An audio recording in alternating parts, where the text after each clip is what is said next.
Welcome, class of HC. Like this video on your way in and comment present in the comment section below if you're here to become the best version of you. Here are the 4 steps on how to fight fear. Step 1. Become focused. Stay true to your vision. Clear out the noise and distractions. You're headed in a new direction. Disregard fears and concerns of old. In this context, to become focused is to eliminate obstacles of the mind and to align your actions with the firm belief of your success. Becoming focused will help with fighting fear because when you have a clear goal or objective in mind, anything that comes in between you and that goal diminishes in comparison to the greatness of the objective. For example, let's say you really want to get across the ocean to see your best friend who is fatally ill, unfortunately, a friend that you haven't seen in years and whom you love and care for dearly.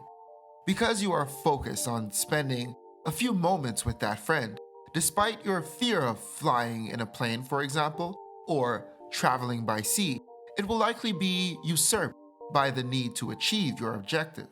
Having a clear goal in mind helps you to realize that most of your fears only exist because you are focused on them, and that focus gives them the energy to be. For example, let's say you had a fear of swimming, and because of this, despite living right next to a beach, you would never go to the beach or beach outings with your friends that went every single week. If you took your focus off of the fear itself, though, you would realize that instead of being afraid and living in constant fear, you could choose to learn to swim and even become proficient at it. And then, because you will be confident in your ability to swim, the fear will no longer exist, which will solve the issue of going to the beach with your friends. Because you are so focused on what you are afraid of, it's hard to focus on the fact that most fear can be overcome with the knowledge and understanding of said issue. Become focused and abandon fear. Step 2. Cost and benefit analysis. The cost and benefit analysis is a simple mental exercise that can be practiced to help you challenge your fear.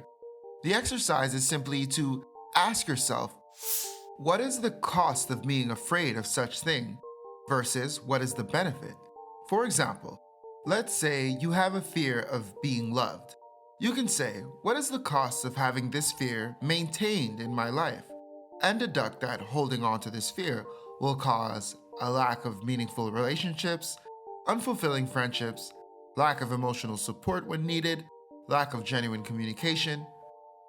And the possible benefits would be probably to not ever having your heart broken and avoiding people that would want to take advantage of you by default because you're avoiding everyone in life. Now, you would put the cost versus the benefit and examine if it makes sense for you to continue to live in fear or if it would make more sense to take actions to overcome those fears in order to reach the objective of becoming the best version of you.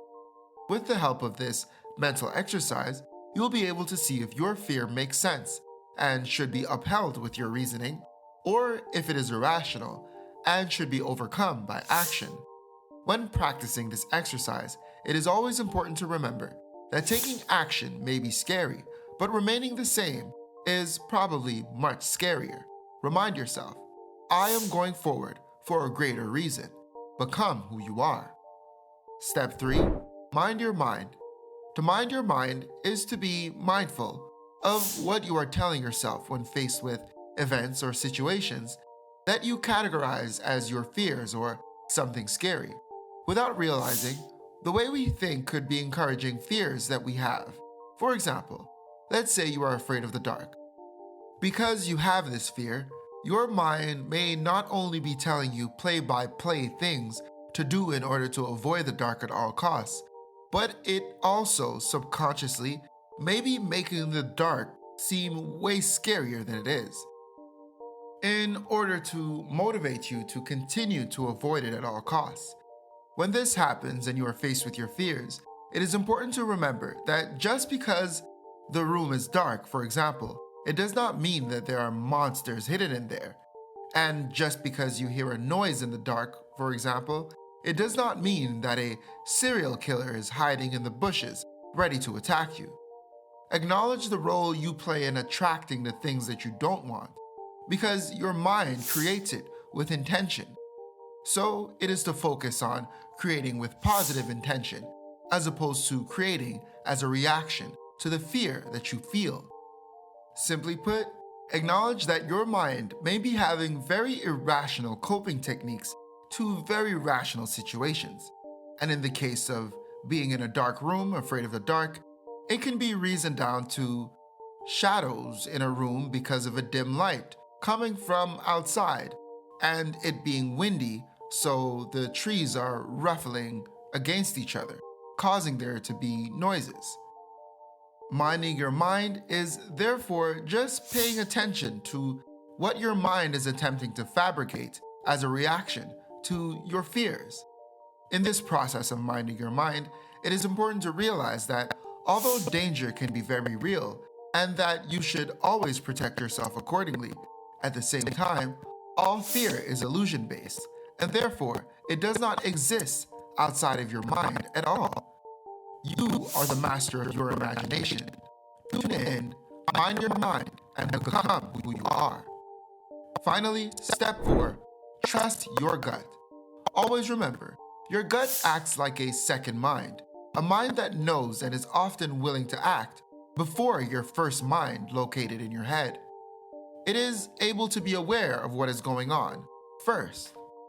To trust your gut is to act according to the first feeling of awareness, before doubt and second guessing sets in. Trusting your gut will help to fight fear because when you can rely on your gut, you can avoid the implications of fear, which only comes secondary as a fabrication of your first mind coming from your brain. Trusting your gut will help you catapult through fear before fear is even acknowledged. Think of this like having the fear or the discomfort of being cold, and you're cozy in your bed, and then running, dashing to turn off the light that you forgot was on, and then jumping back under your covers. Before the breeze even gets a chance to affect you, you're already back in bed, cozy with the light off.